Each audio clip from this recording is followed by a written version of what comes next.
Hello, everybody. Welcome to another episode of Dirt Nap City. What is This is the show about interesting dead people. And if you're flipping the channels and and you happened upon us, yeah, then you're in the right place if you're looking for interesting dead people stories. but it's not about death. Sometimes it is. Sometimes okay. it is. I guess the Flying Walindas were a little bit about death. yeah, and I have some future ones that are a little bit more about death. But no, it's not a macabre, morbid type of haunted house vibe. We're not a Halloween specialty.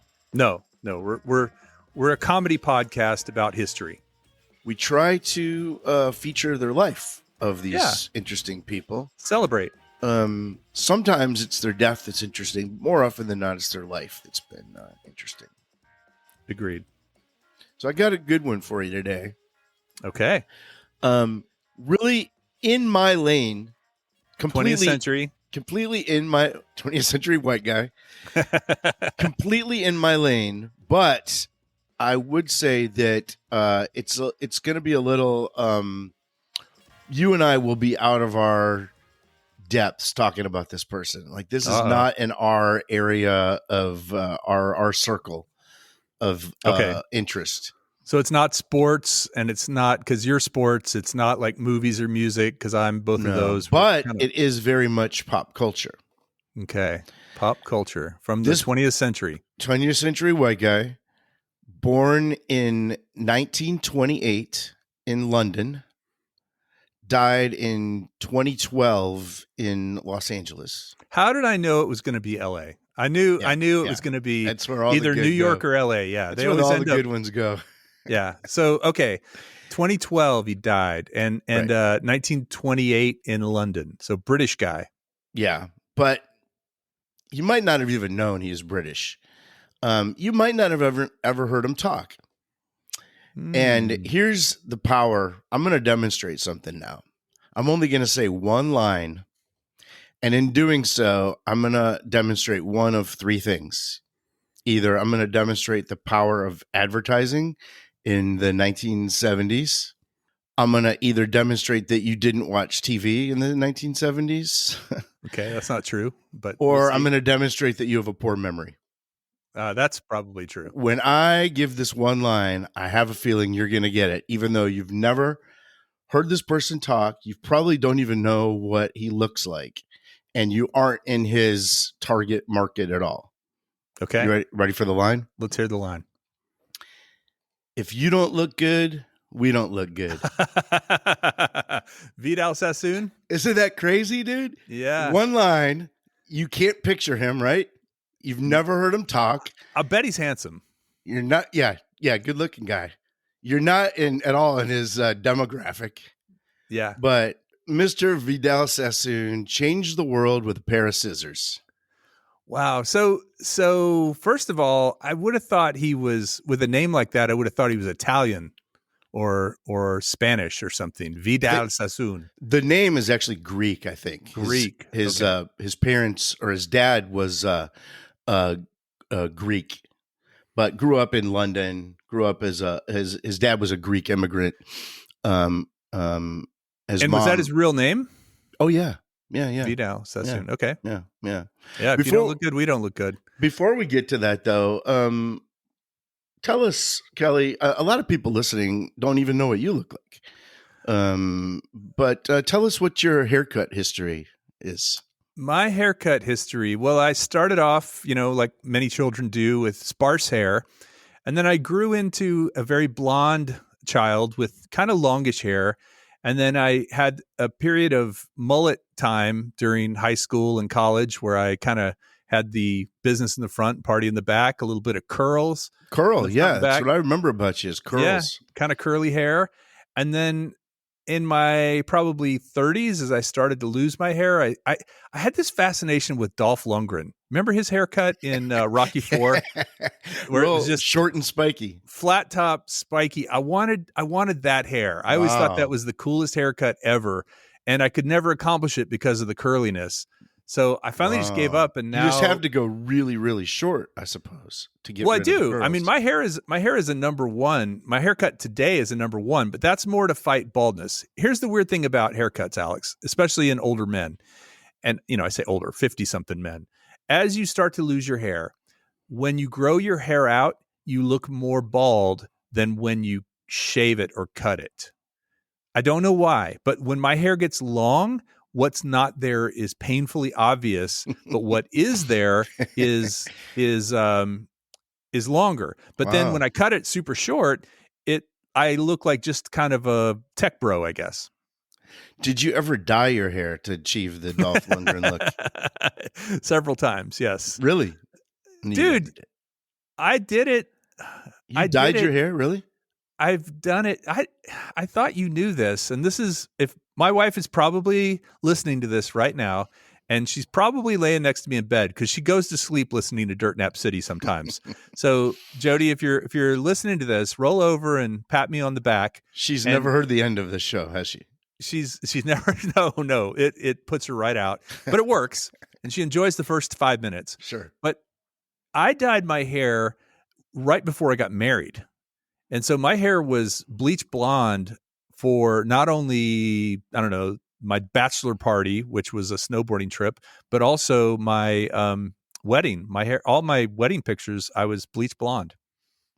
And what were you trying to achieve? The Dolph Lundgren thing? That was what you were trying to do there with that? I'm not sure. I think I was pretty young and I thought it would look good. And a lot of my family and Jody's family were starting to second guess whether, I was married material or not after I did that. So you figured the bleach blonde was the that'd sell him. No. Quite the opposite. They were like, why did he dye his hair right before the wedding? Because it's like all my wedding pictures, my hair is bleach blonde. It worked for Ryan Seacrest. Why not? Why wouldn't it work for you? Man, because I don't look good. and you don't look good. Nobody looks good when they're around me. I don't know, man. I thought it looked pretty cool, but honestly, in hindsight, I could see where it was maybe a red flag for some of my wife's family. Wow. So what we've just established, though, is the importance of haircuts on somebody's reputation, somebody's looks. Yeah. Just the whole and I think I'll demonstrate about Mr. Sassoon is that he changed the whole culture on haircuts. Let me tell you a little bit about this guy. Please. So he was born in London in 1928 to Jewish parents. His father was a Greek Jew. His mother was an English Jew, and she emigrated from Russia. And he lived in like a Greek Jewish section of London. The father left the whole family for another woman when Vidal was 3. And they had money then, but then when he left, they basically were out on the street. They became homeless. Were Wow. taken in by one of his mother's sisters. And so there was 7 people in a 1-room house with no toilet. This is like pre-war England, very Dickensian probably, right? Yeah. Probably. Yeah. They had to share a toilet with 3 other families of like 7 people each. That's roughly. Are we talking outhouse or indoor plumbing, or do you know? I think it was like a apartment, but there was like a bathroom at the end of the hall. Oh, so like all 3 families went down. Yeah. So you had to get in line, like a dorm, airplane. like a dorm. I never lived in a dorm. Yeah, we've already established that you're from the elite, Right. and their roof leaked. Something that you're never going to experience, but their roof. Hopefully leaked. not going forward. No. And he said, when he was remembering this, he said, all we could see from our window was the grayness of the tenement across the street. There was ugliness all around. You can kind of picture that pre-war England. It's just gray and ugly. And everything's in black and white. Yeah, right. A lot of bands, a lot of British bands talk about growing up in that kind of ugliness, monochromatic part of England that just there was no hope. Just ugliness all around, right? Yeah. And they were so destitute that eventually his mom had to put him in an orphanage. And I guess that's something that people did back then when they just were too poor to have, and they'd have a lot of kids. There was a lot of orphanages around. Yeah. So for 7 years, from the time he was 4 until he was 11, he lived in an orphanage. So he And wasn't actually technically an orphan because his parents were still alive. His mom was still right. sort of taking care of him, but he was shuffled off. Did she call it like summer camp or sleepover? Oh, man. She used to visit him once a month, but she wasn't allowed to take him out of the building. Wow. So it was almost like he was in jail, like kid jail. Yeah. Until she finally remarried, and then they got him back. Once they got money, that he went to a Christian school, but of course he was teased for being Jewish. So that definitely had an impact on him, and even his teachers didn't really like him very much. He said he was a bad student, except for there was a class they had called mental arithmetic. This is something that we didn't have in school, Well, but I think it's a cool idea for a class. Is this where you just do things in your head? You don't write it out long form? Yes, they would ask you questions and you would do it in your head. No, so he was good at a mental arithmetic, and his teacher told him, "Sassoon, it's a pleasure to see that you have gaps of intelligence between bouts of ignorance." Wow. That is I guess that teacher didn't write a recommendation letter for him. Huh? So his kids at school they teased him. His teacher didn't like him. It was rough growing up. And then, as if things couldn't get worse, in 1939, when he was 11, World War II broke out in Europe. Did he become an ambulance driver? No, but his school was evacuated, he was evacuated. All the Jewish kids in the neighborhood were evacuated by train to a different part of England, or different part of London, maybe. He came back to London 3 years later when he was 14, but it was still during the war. It was rough times in London at the time. Think about how uncertain everything was. They didn't know they were going to win the war. I mean, no. And London was constantly getting, bombed, and it was awful.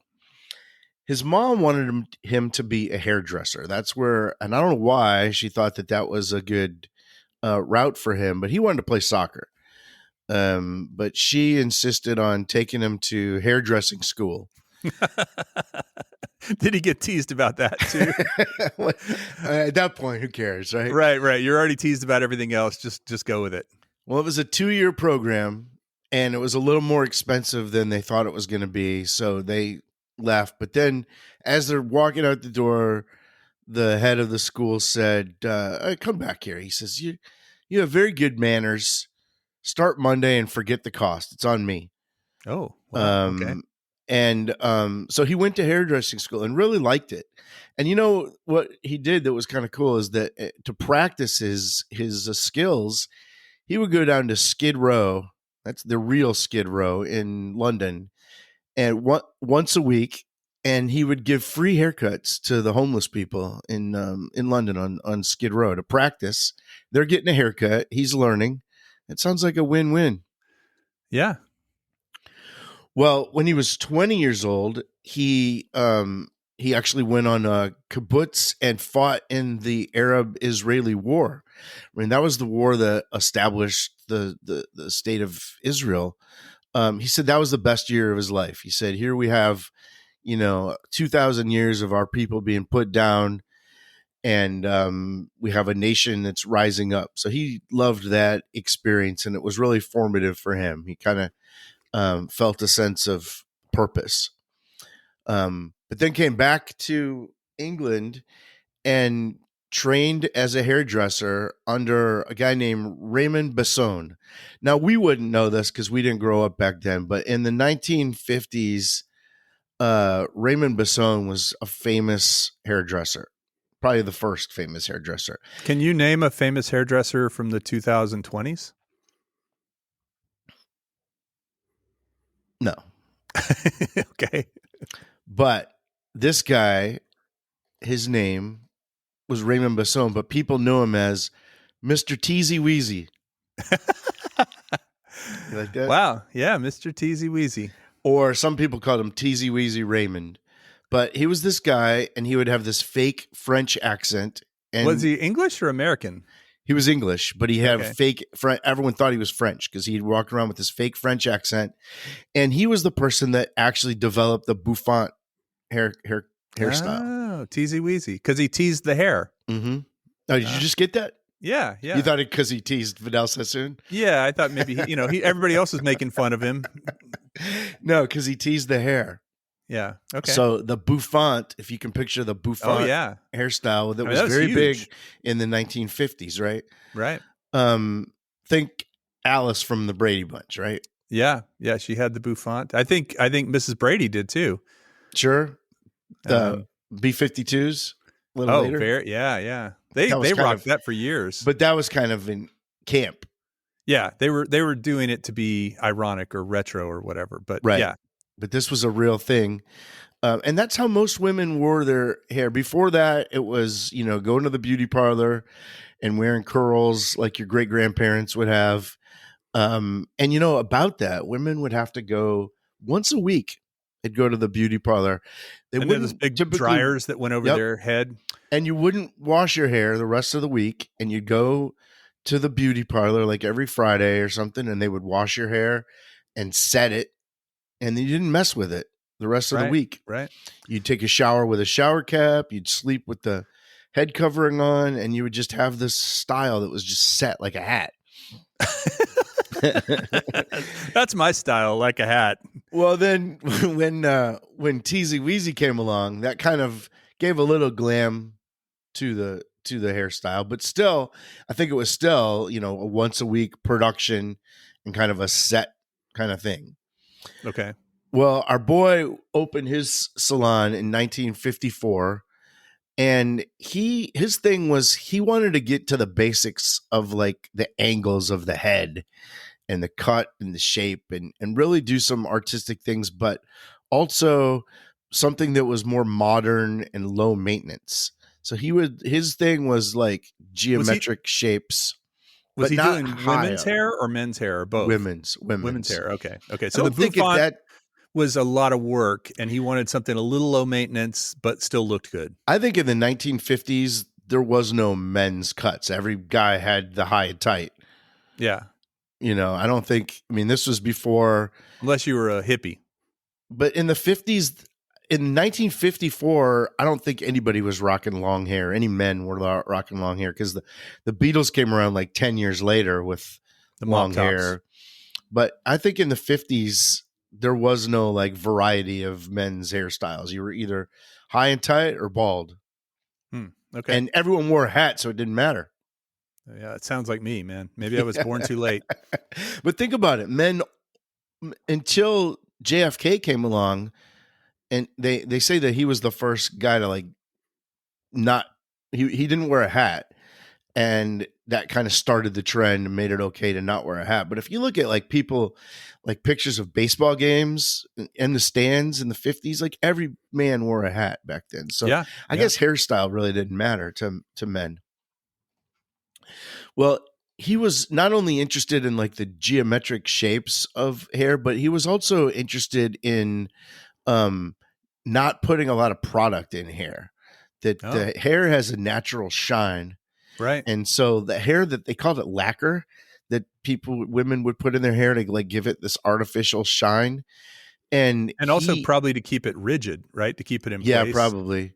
But it would just like kind of look porcelain, So he came up with the idea of like what he called wash and wear hair. Yeah. That a woman could shake her head and it would fall back in place. Yeah. Whether it was yes or no, however she shook her head. However, whatever I'm talking about is how pretty much everybody wears their hair now. Right. But nobody wore their hair back then. Like he changed the world with a pair of scissors. The other thing about wash and wear is that you only needed to get it cut every 6 weeks, not every week. Right. So this was a big deal that, women were starting, this is post-war now. Starting back into the workforce. Starting to go in the workplace for the first time. Yeah. It's a big deal. So the hairstyle, the modern hairstyle kind of mirrored what was going on and made it easier for their kind of new lives. The big thing that he came up with was called the 5-point haircut. Anybody that's in haircut cutting business will tell you they know what the 5-point cut is. And it's like an asymmetrical, think about a bowl cut. Yeah. And then like it's shifted a little where one end's a little longer. And then the 5 points is like 1 point in the front, one on each side, and then 2 at the nape of the neck, kind of making like a inverted U shape in the back of the neck. Okay. He also created the bob cut.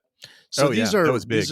So these are all of a sudden women are getting short haircuts, that they only have to get recut every 6 weeks.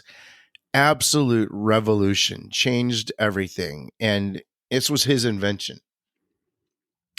He opened his first U.S. salon in 1965 on Madison Avenue in New York. And within 5 years, he had one in Toronto, one in Beverly Hills, and he also had his own hairdressing school in London. Were they called Vidal Sassoon? Yeah. The salons? Okay. Yeah. But his big break came in like 1968, the movie Rosemary's Baby. Have you ever seen that movie? No, but was it Sharon Tate? No, Mia Farrow. Mia Farrow. Okay. And if you could picture Mia Farrow, she had this real short haircut, like real tight, pixie is what we'd call it, pixie cut, right? He was paid by the director of the movie. He was paid $5,000, which should be like $45,000 today, to create a unique haircut for her for that movie. And he created that pixie cut. Wanted something that worked for him. So he moved to LA in 1970. He saw that this was very lucrative. Everyone in Beverly Hills wanted him a stylist or absolutely personal hairdresser. And then in 1973, somebody told him, actually, I think Michael Caine, the actor, takes credit for this because he was his roommate for some reason. That's random. Yeah, you see, it's whenever you read about celebrities from they always centuries encountered each other somewhere. Yeah, and it's always these throwaway stories where somebody. So Michael Caine claims that he told him, what you really got to do is start a hair care product line. Yeah. You got to start selling shampoos and conditioners. And that was something, I mean, think about it. We went from once a week going to the beauty parlor where somebody else would take care of you. But now you got to take care of your own hair. You got to wash it, every other day. Or wash and wear. And that's part of it, right? And so you got to put product. You got to use shampoos and conditioners. Well, he was, right place, right time. Michael Caine told him to do it. So that's where it really took off, right? You could probably picture the Vidal Sassoon bottles of shampoo, right? Yeah. You could picture his logo, white. Right? They black and white, I think. Yeah, and I think he had a logo with like a kind of a double V and an S or something. Yeah. Yeah. He was so famous that in 1980 they even gave him his own talk show for didn't last very long, but it was called Your New Day, when he would interview people like for he'd probably have a podcast today. If absolutely. He was still alive. Yeah. Jerks always have a podcast. By 1982, Vidal Sassoon was raking in about $110 million in sales a year. Wow. Mostly in the US too. And he got so rich that he was able to go back to Jerusalem and establish the Vidal Sassoon International Center for the Study of Anti-Semitism, which still exists to this day and does really cool work in sociology and anthropology and criminology and just studying anti-Semitism. It funds a lot of great research on hate. And the rise of hate crimes and things like that. So it's really a vital or a Vidal. Oh, good. I see what you did there. Yeah. It's really a cool thing that exists still This today. mission is very Vidal. did we accomplish this. And you say you haven't heard him talk, and maybe you have. And he was in some of his commercials, but he didn't really have a British accent. I think originally he had like a Cockney accent. So he tried to get rid of that. He did get rid of it, and ended up being more like what we'd call like continental or mid-continental, where you can't really tell where somebody's from. They just sound like they're rich. You know what I mean? Yeah, like you and me. Yeah, sure. Well, he sold the product line to Procter & Gamble in 1984. But, he was actually, remember on a previous episode, you talked about the Order of the British Empire and how you could be knighted. Yeah. And somebody calls you sir. Well, right. He got the commander. He was deemed a commander of the Order of British Empire, CBE, not a OBE. So you can't call him sir.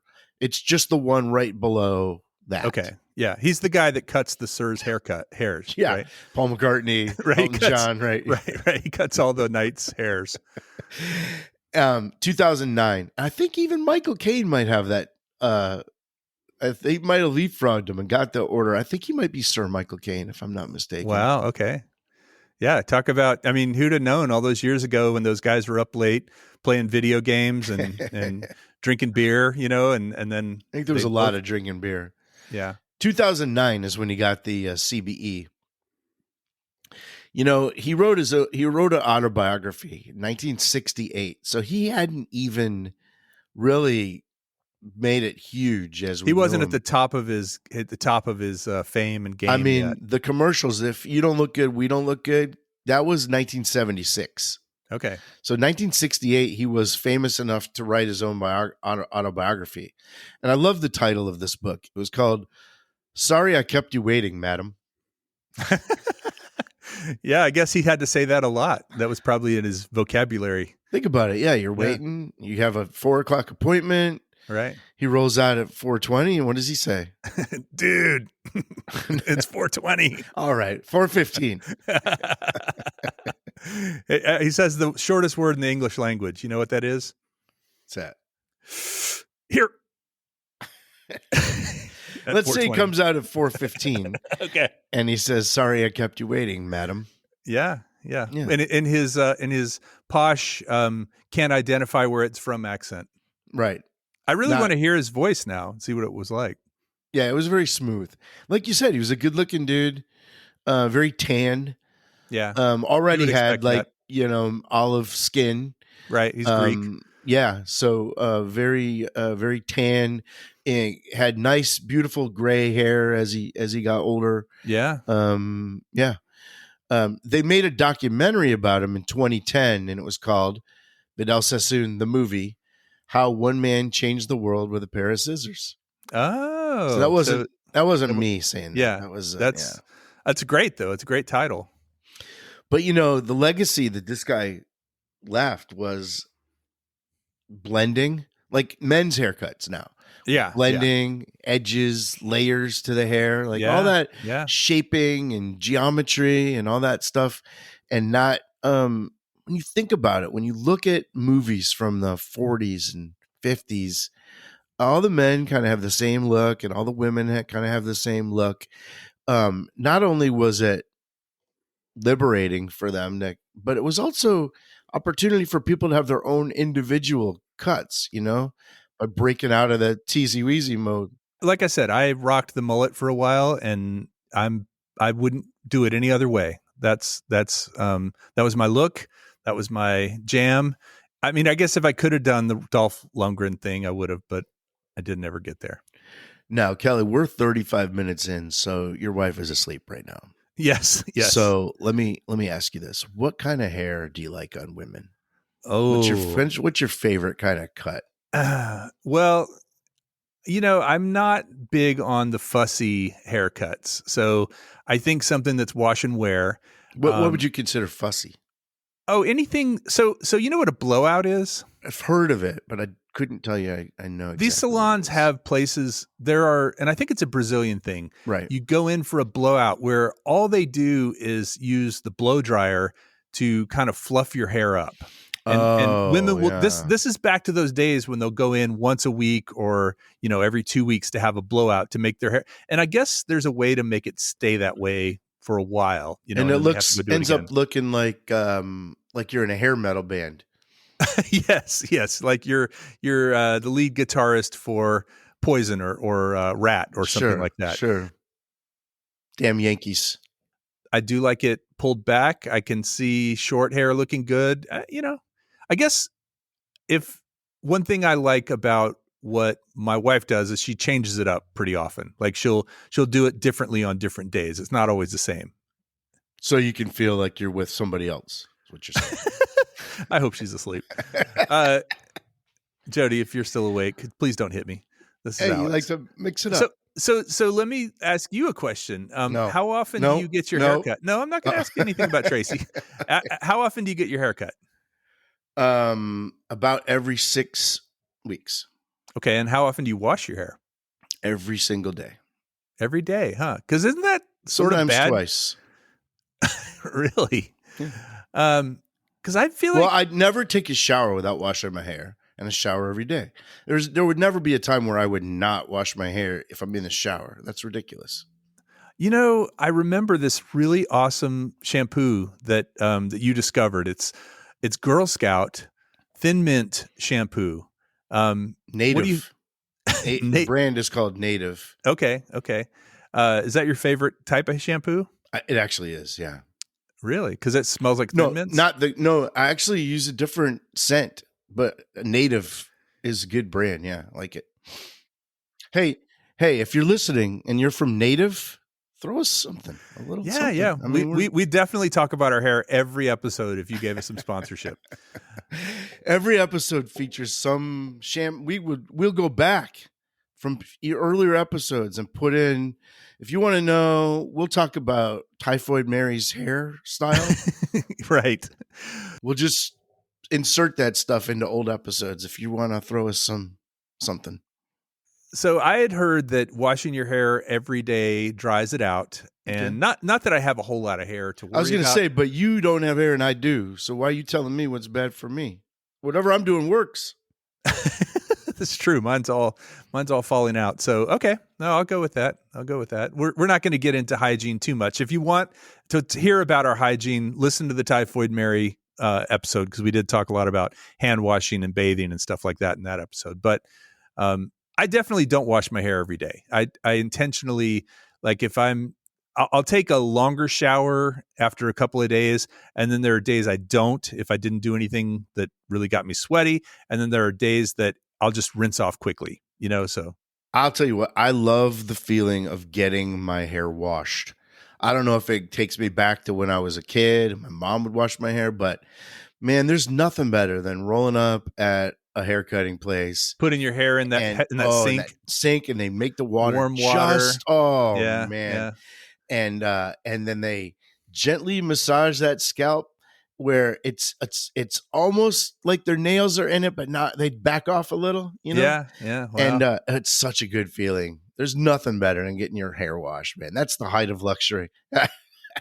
That's the height of luxury. I see why all these kings and noblemen that you always talk about, why that's something that they strive for.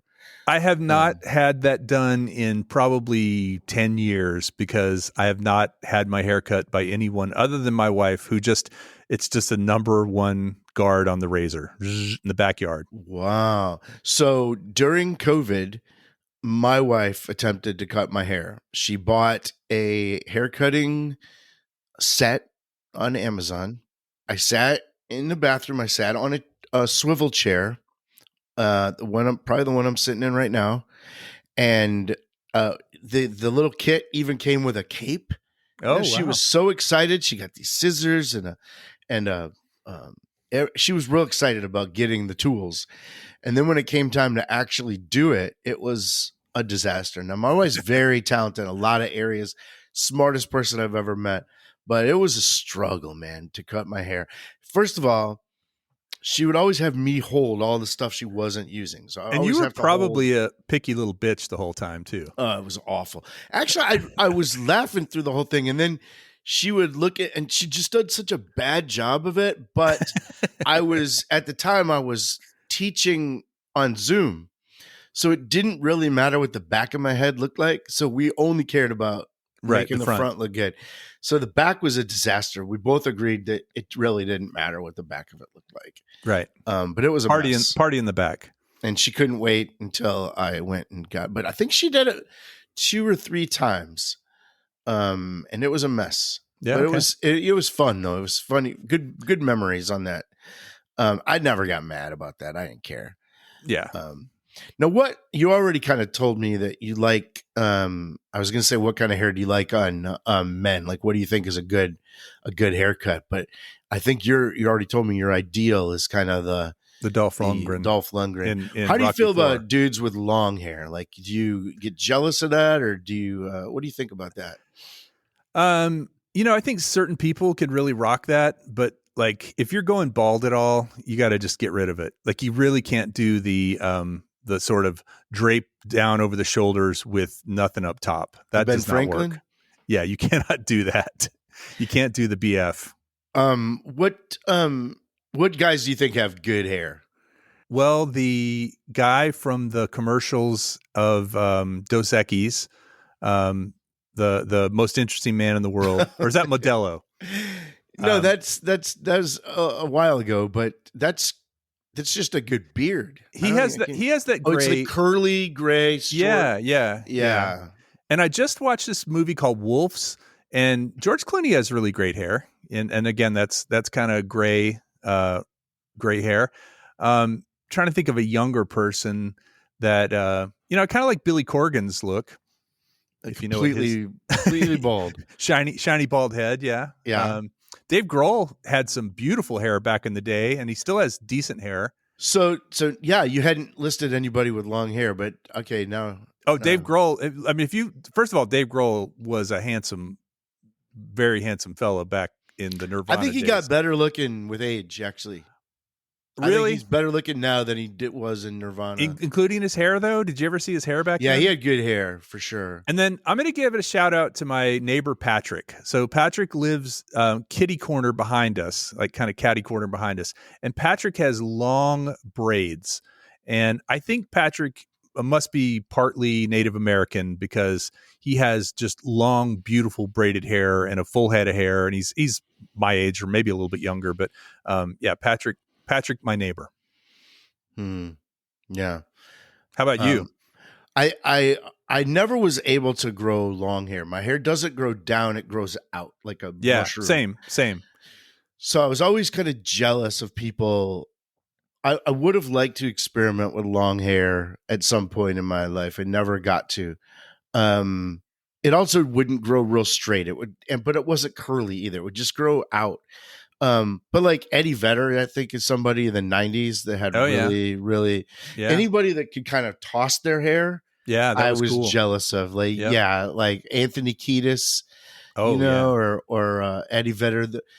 Being able to walk around on the stage and just flip your hair around was always a really. I would have liked to experience that once or twice. You're familiar with the band Soul Asylum? Yeah. So Dave Pirner is their singer's name, and I went to see them once, and he kept doing this thing, and we called it the helicopter, where he was spinning his head around, and his hair was just going like a helicopter blade in a circle. Yeah, that was kind of cool. And like you, I always thought that long braids or dreadlocks was always really cool. I think Bob Marley had really cool hair. Yeah. I would have loved to have, but not everyone can pull that stuff off. No, you have to. Yeah, you definitely have to own it. And I feel like we're a little old to get in that game at this point. Probably. Yeah, we're probably stuck with what we rock now, for sure.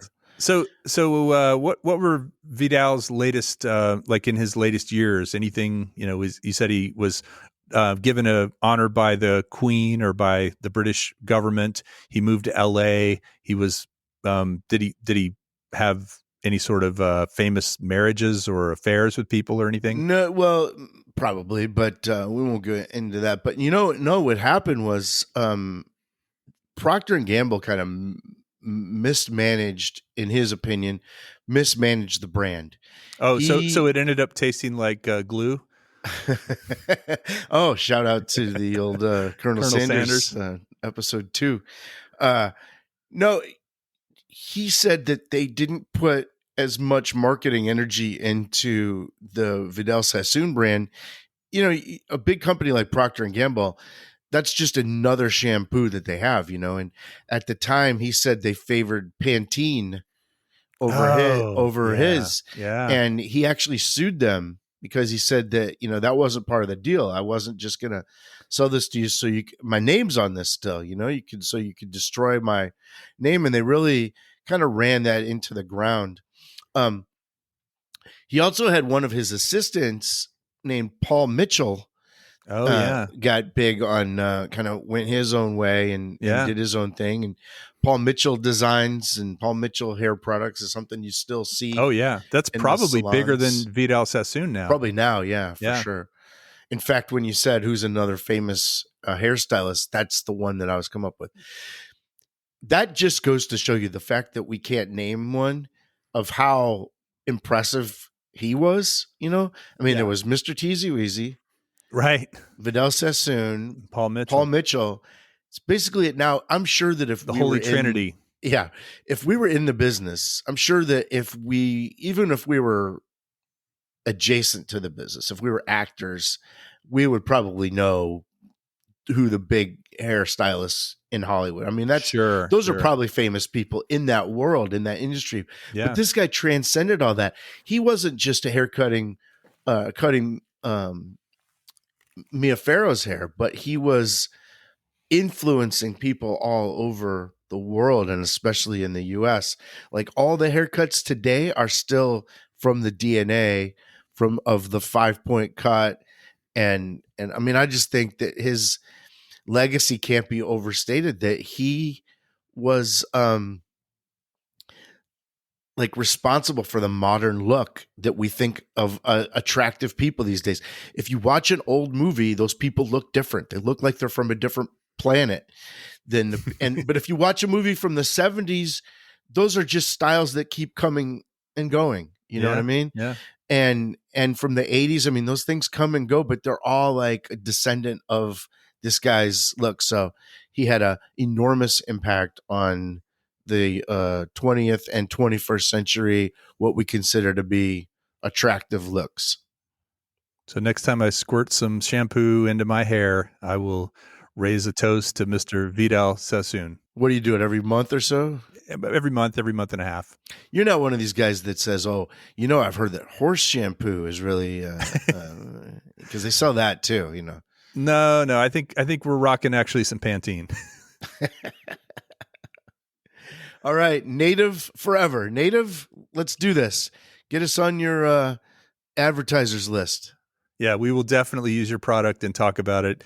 And you know, with faces like these, which you probably can't see because you're listening to a podcast, you're going to want to work with us. Yeah, but you know, if you don't look good, yeah, we don't look good.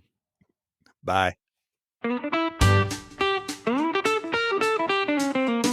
Vidal and his scissors was born in England fair, till he gave that Skid Row bum a smile and went and cut his hair. He grew up poor, but old Vidal had a dream. He became a legend and his hair was always clean.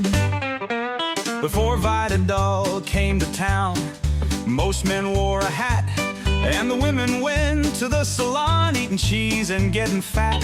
And it's all because he cut that Skid Row bum's hair. He did it on a dare. Please tell me the story of Vidal, who invented wash and wear. He changed the world with scissors until everyone looked grand. He inspired Paul Mitchell and Dave Grohl to start a punk rock band. Vidal Sassoon, he invented all the popular styles: buzz cuts, bowl cuts, bobs and tees. Oh, don't offer him a blowout, cause that just makes him sneeze. Oh, Vidal Sassoon got his hair cut, Vidal and his scissors, his family came from Greece.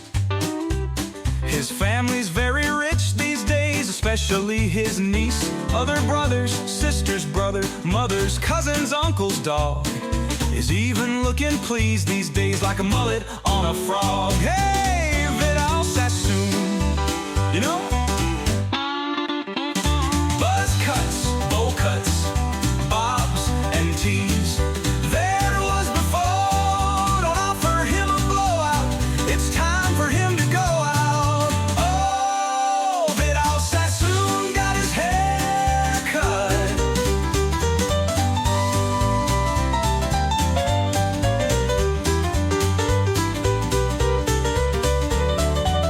When all of this was finished, he came up with these words: if you don't look good, we don't look bad. Hair is for the birds.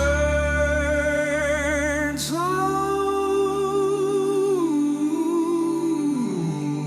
has hair cut. Oh, Vidal Sassoon got his hair cut.